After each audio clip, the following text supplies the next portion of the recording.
Are you utilizing your brain to its full mental, emotional, and psychological potential? Do you think you have what it takes to push the limits of conventional gravity? If you answered in the affirmative, then Liam Naden is someone you ought to spend some time with. He's a speaker, teacher, writer, and researcher who helps people understand the process for creating success in your life by using your brain the right way and overcoming problems, achieving your goals, and overcoming the frustrations that plague your personal and professional life. He joined me this week to discuss how we can all use our brain power to our emotional, psychological, and personal advantage. I'm Kevin McShann. Let's have this conversation.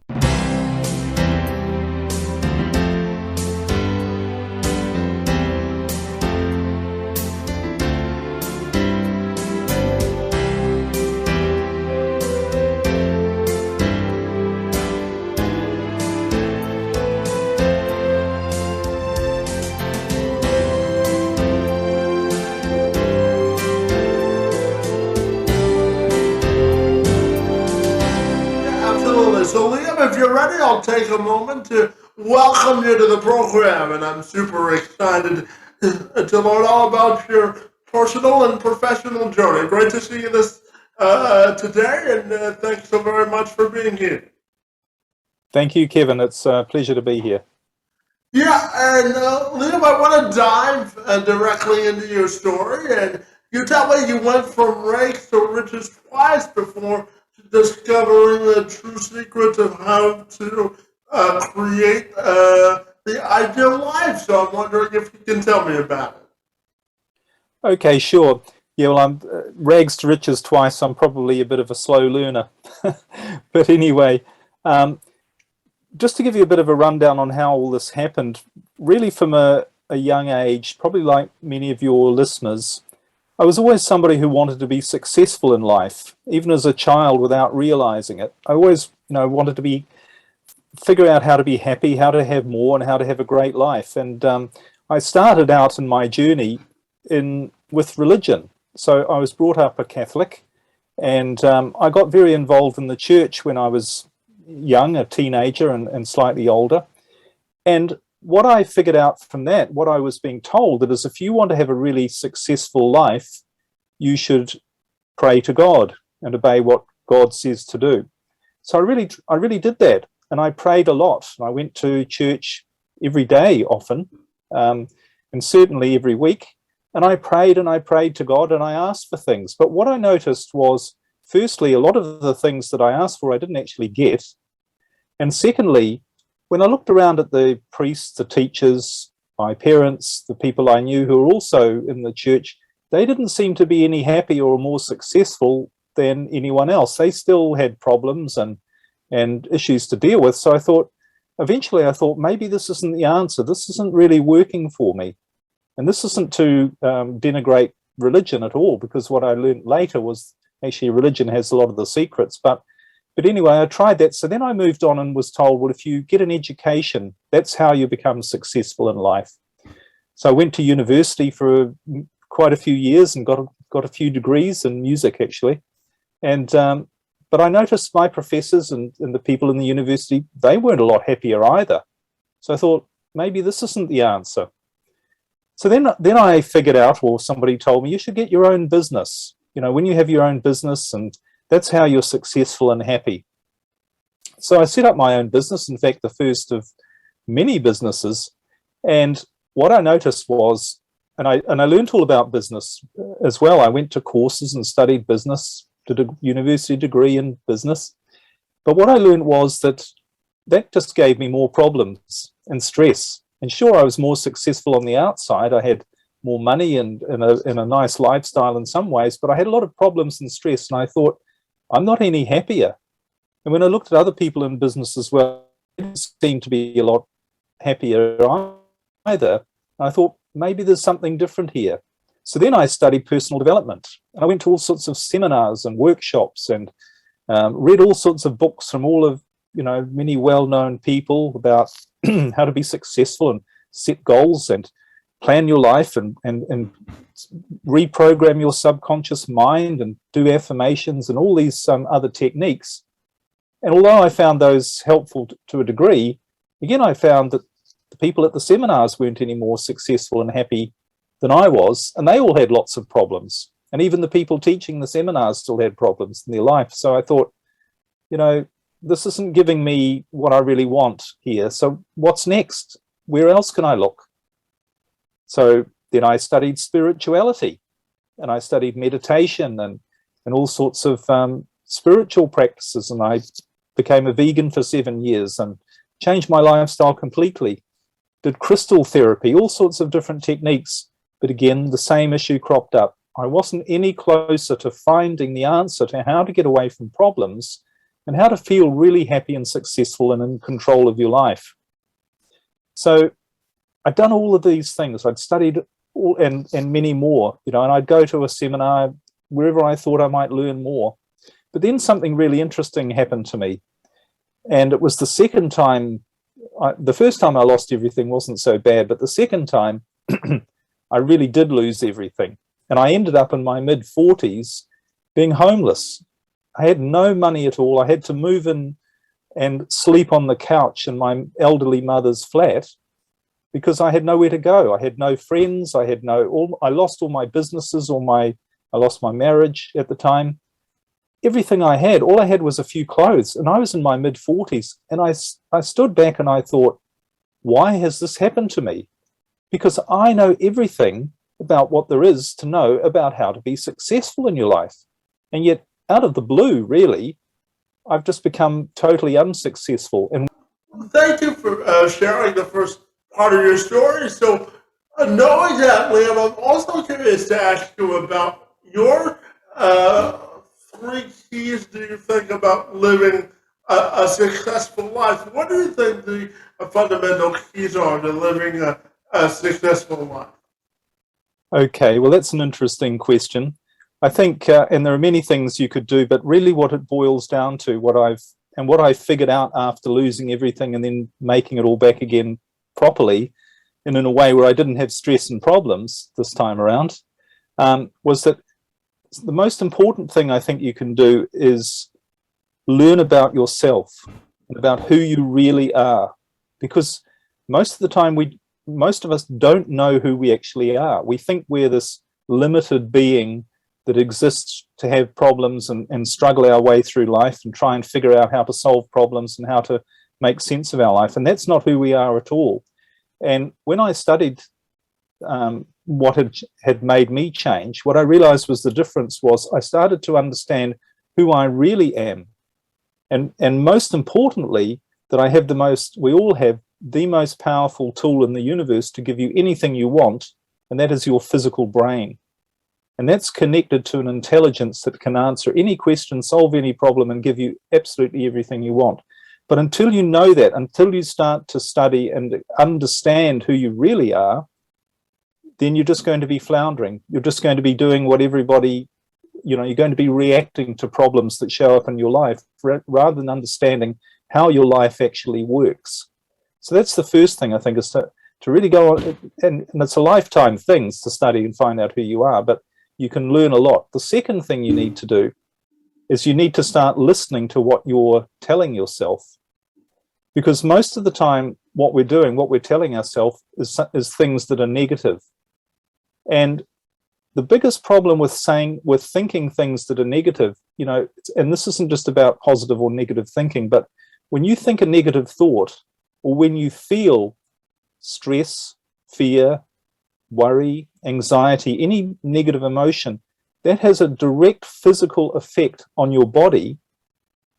It puts you in an emotional state, a physical state, which actually blocks your ability to solve your problems and to live your ideal life.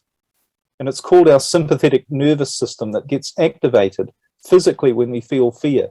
So you need to start listening to your thoughts and paying attention to your emotional state and say, am I feeling any anxiety, any fear, any worry, or any concern? Because the moment you do, you are in a place where you will never be able to solve any problems that you have in your life. And in fact, you will only create more problems. So that's really important. And the third thing, if you want three, is you need to figure out what is making you feel bad. Because most of the time we feel stress, worry, anxiety, and there's actually nothing to be fearful of or feel stressed about. You know, we watch the news, or our mind conjures up all of these things, and we're not paying attention and being aware of what's actually going on in our life to realize there is nothing to feel afraid of, there's nothing to feel anxious about. And when you do that, when you stop those thoughts that are making you feel that way, then you can actually start dealing with your life in a proper way, which again is all tied into how your brain works. Your brain is designed to give you the perfect life, but only when you feel good. It can't solve your problems when you feel bad. It blocks your awareness to do that. And I can explain a little bit about how that works, but that's in a nutshell, I think, where people, you know, where I help people through my coaching to do these things, obviously, learn about themselves, become aware of their thoughts. And really, the third thing is that I was alluding to, you have to figure out what you're afraid of. Why are you feeling bad? Why are you feeling anxious? And you realize most of the time it's not for any particularly good reason.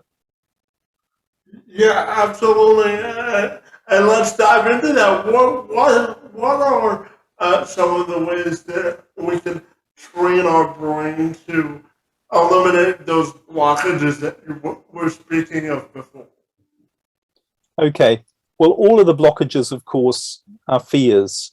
So you need to say to yourself, what am I afraid of right now? What am I worried about? And really analyze that.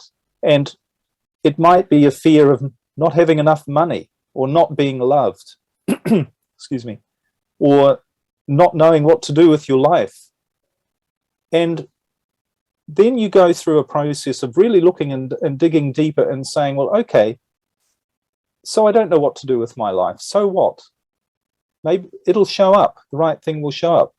And do I really not have enough money to live a good life? Because, you know, the funny thing is, most of us, nearly all of us, live a far better, more comfortable, luxurious, amazing existence than people did even 50 or 100 years ago.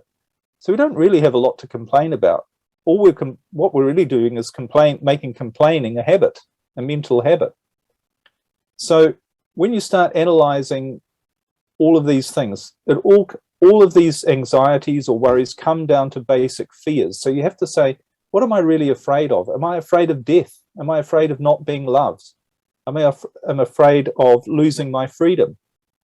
And then really analyze those things and say, well, how realistic is it that I'm going to experience what I'm afraid of? And is there really any need to feel any anxiety right in this moment?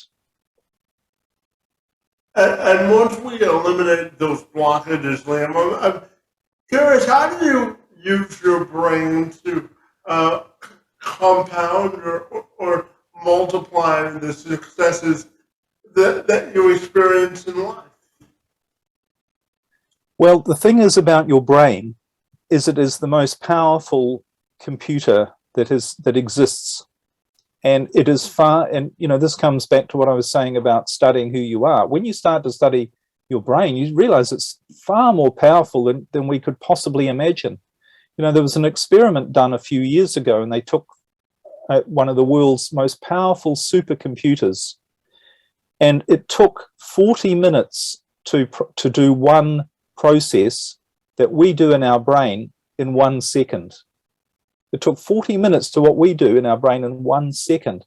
So our brain is just infinitely more powerful than all of the computers on the planet put together.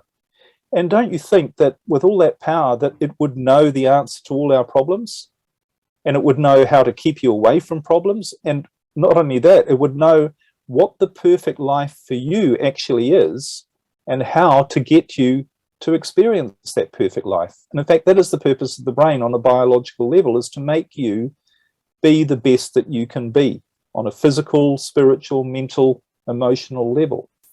So your brain does have all this power, but it's like any other machine. It is just a machine. If you don't use it the right way, you're going to end up with problems. You know, if you drive a car and you put the wrong fuel in it and you use the levers and the buttons in the wrong way, it doesn't matter how motivated you are or how hard you pray or how much you even think you know about cars. If you're not using it the right way, it's going to not only not take you to where you want to go, but it's going to create all sorts of problems for you along the way. And it's going to make things very, very difficult. But if you knew how to use that machine correctly, the right way, you just get in, you do the right thing, and you have a lovely, pleasurable journey, and you get to where you want to go. And that's exactly what our life is about when we use the machine of our brain correctly. But people make the mistake of thinking that we operate through our thoughts, through our thinking brain. So we spend all this time and effort trying to figure out things, trying to find the answers to problems, or to figure out the answer to, you know, what do I want to do? How do I earn more money? How do I have a successful, happy relationship? How do I fix in my financial life or in my relationship? But it's not the thinking part of your brain that actually does the work. And so all of these things, trying to think our way through problems, you know, instead, the brain that we use to solve problems is not the same brain that we use to create problems in the first place. And that's what he's referring to. So we use our thinking brain to create all these problems when we're trying to figure out things and we make mistakes. But there's another part of our brain which is beyond our thoughts, and we can only access that when we're in a particular emotional state. But that's what using our brain the right way is all about. And that's how you create a problem-free, stress-free, ideal life, which is the one you're supposed to be living. Yeah, absolutely. And Liam, as I shared with you before we started our show today, I was born with what's called spastic quadriplegia cerebral palsy.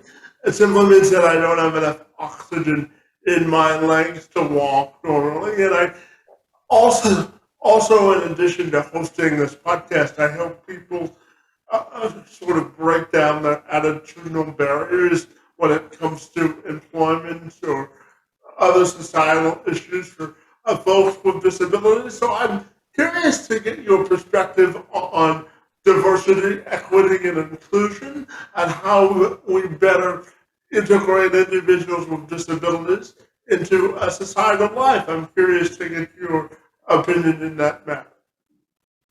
Okay, well, one of the interesting things that happens when you start using your brain the right way is that your awareness changes. And what starts to get revealed to you is the truth about everything. So you see things not only in a different way, but in the true way about everything, really.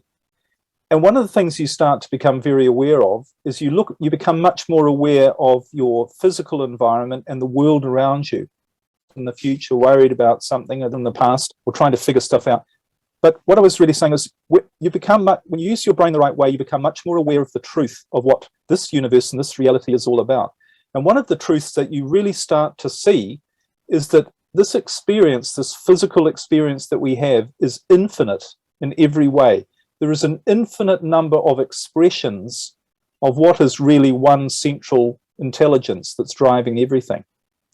So you start to see people, and it's not even just people, but any species within nature, or nature itself, of which we are a part. You see the infinite diversity, and you see the infinite diversity in people. And you see that the reason we are all unique is because we all have a unique part to play to express this infinite intelligence that we're a part of. So when you start to do that, and certainly the way I feel, and I know others that I work with, they start to feel this as well, you start to see the goodness in everybody. You start to see that really we need everybody to be unique and different, because they are a unique expression of something infinite. So instead of putting judgment on people about what you think their strengths or weaknesses might be, or any other label you want to put on people, you start to see people as we're all just an expression of something infinite, and we all have something amazing to contribute. That's why we're here. We are here physically, biologically, and spiritually to express something unique and amazing. So when you start to think like that, it takes away judgment or negative judgment or any judgment of people, and you start to be grateful and appreciative of the unique contribution that everyone can make. And you know, that really it not only breaks down barriers, but it's the way it is. It's the way, that is the truth. We are all unique. We all have something amazing to offer. And the judgment, you know, the labels, the judgment, it all just fades away. Yeah, absolutely. And Liam, I also know that you're a marriage and relationship coach, so I'm curious to get your thoughts on what do you think is the fundamental key or keys to developing a positive and sustainable relationship?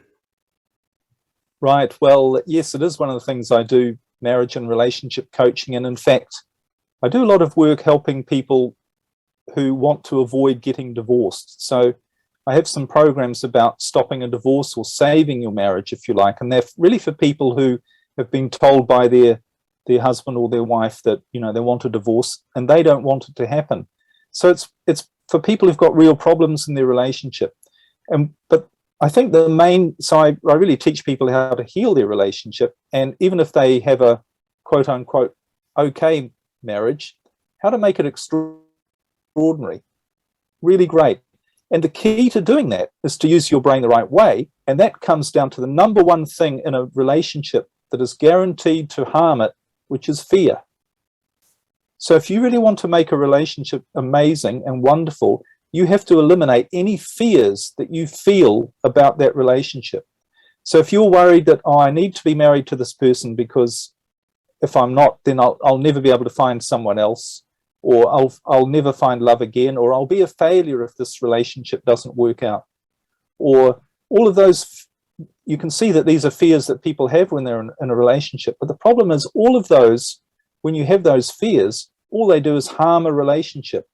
But if you want a really great relationship, you need to be in there and saying to yourself, I'm here because I want to be. And if it's not going to work out tomorrow, next week, next month, that's fine. It's not meant to be to last, and then I'll form another one.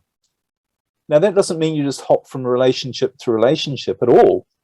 The opposite happens when you feel that way, because then you are able to fully commit to that relationship without holding anything back, without worrying about what the other person might be thinking or doing, and you can be your authentic self. And when you are your authentic self, that's when you're really happy. And that's when you're really able to contribute the most to a relationship, is when you're being yourself, happy, vibrant, excited, and not worrying about things that might go wrong. And so is really the key to a great relationship.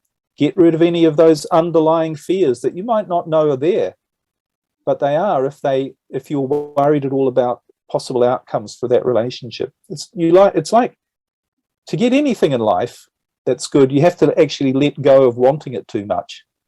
I know it sounds ironic, but if you really want to be happy and successful and in a relationship, you have to say, you know, I'm just going to go where this relationship goes, and I'm just going to enjoy every moment, and I'm not going to worry about problems, or, you know, and if something comes up, well, we'll deal with it. Doesn't mean you avoid problems and you're just in a fantasy land. But people who are like that tend to have a lot fewer problems in a relationship, and their relationships are a lot stronger and last longer.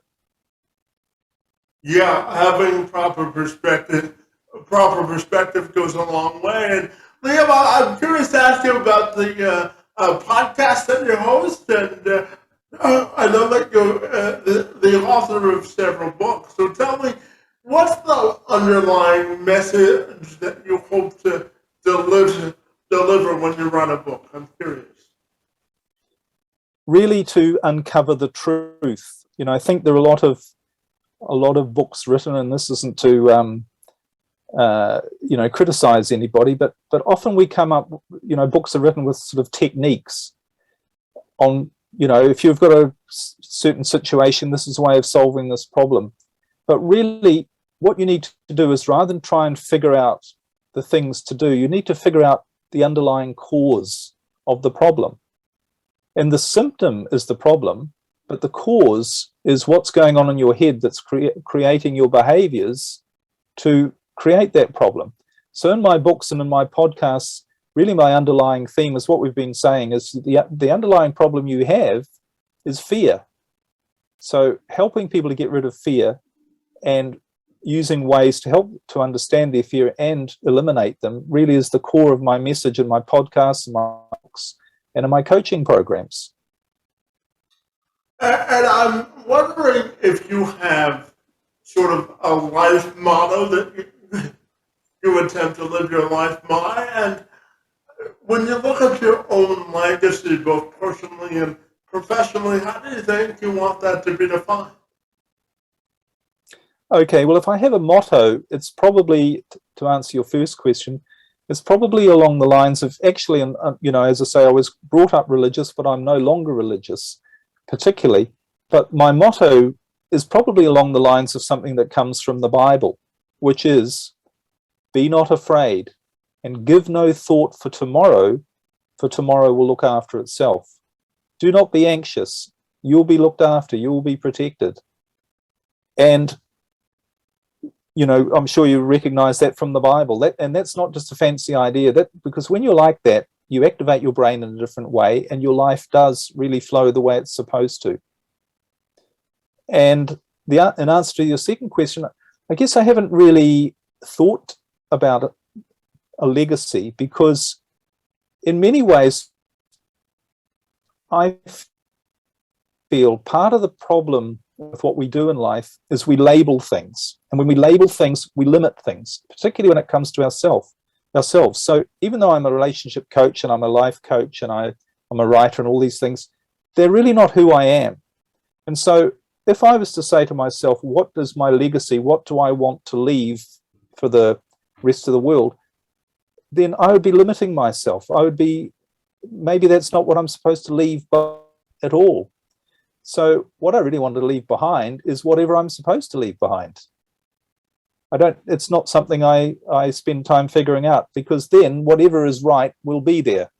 How I'll be remembered or whatever will be how it's supposed to be.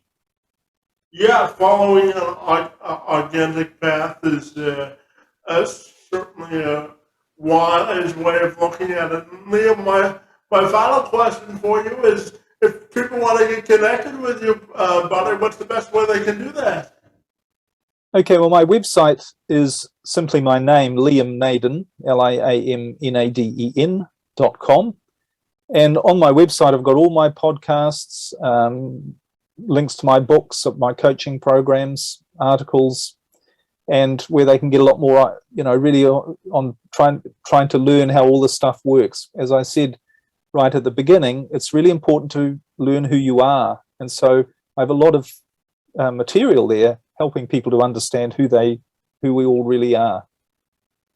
Well, fantastic. Well, I have to tell you, I thoroughly enjoy our time together. I want to thank you for engaging in conversation with me and for taking my questions and for being here today. It's most appreciated. I really appreciate it too. Thank you. It's been a pleasure.